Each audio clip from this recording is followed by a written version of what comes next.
Hello, and welcome back to my podcast, Manna at the Tap. My name is Gloria, and we are in the third week of Easter.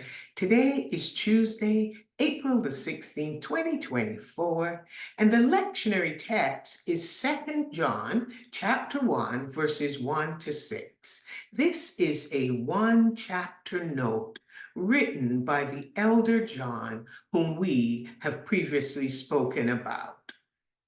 As young men, John and his brother James were early disciples of Jesus.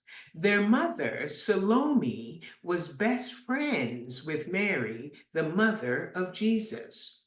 John escorted Mary from the crucifixion after Jesus asked him to care for her well-being.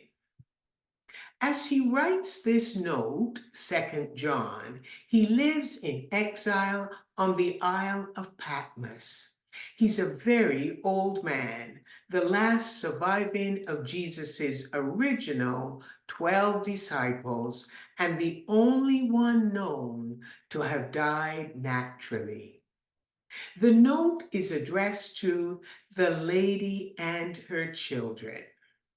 Scholars are still debating whether this was written to a particular lady or if it is a metaphor for a family group by birth led by a woman minister.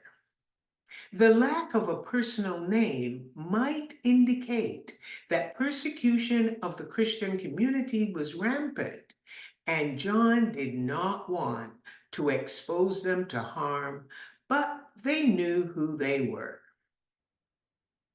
The Apostle John wrote 3 short notes, 1st, 2nd, and 3rd John. In his first note, he speaks about our fellowship with God.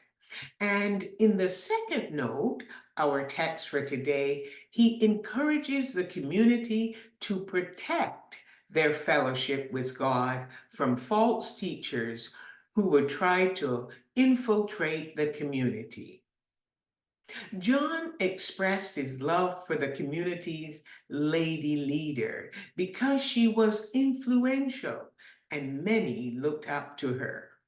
He wanted her to know the truth and be guided by it, the truth that lives within and will be forever.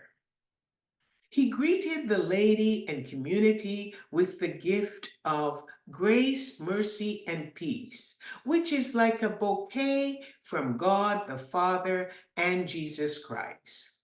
Then John tied this bouquet with the ribbons of truth and love. God's truth never changes, and God's love is eternal. We can never enjoy God's grace, mercy, and peace without knowing God's truth and love. John expresses his joy that many in the community are walking in truth, and to be sure everyone understands the meanings of these words, John states, these are not new commands. They have been here from the beginning. And these are the same commands that Jesus gave his disciples in the upper room on Maundy, Thursday evening. It is that we walk in truth, abide in God, and love one another. These are beautiful words of encouragement tempered with a warning. The truth is best demonstrated when we love one another, and it is vital that we all understand what it means to love one another. Repetition is not just a monotonous act of rote memorization. It is needed to help uncover new layers of meaning and find real life applications. Because there's so much deception in our world, we need to know the source of our truth. John states, this is love. We walk according to the commands of Jesus. We must love God. We will obey God's commands because they are not burdensome. They are the best for us, the guides we need, and the gifts we receive from God.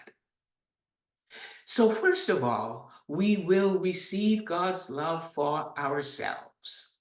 We will embrace this love for ourselves and know it is true. We will want to be sure we're not leaning on the emotion of love or expecting others to love us.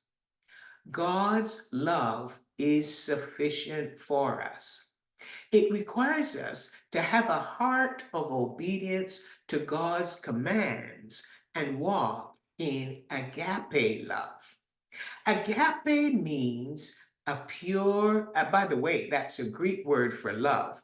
Agape means a pure, willful, sacrificial love that unites and brings healing.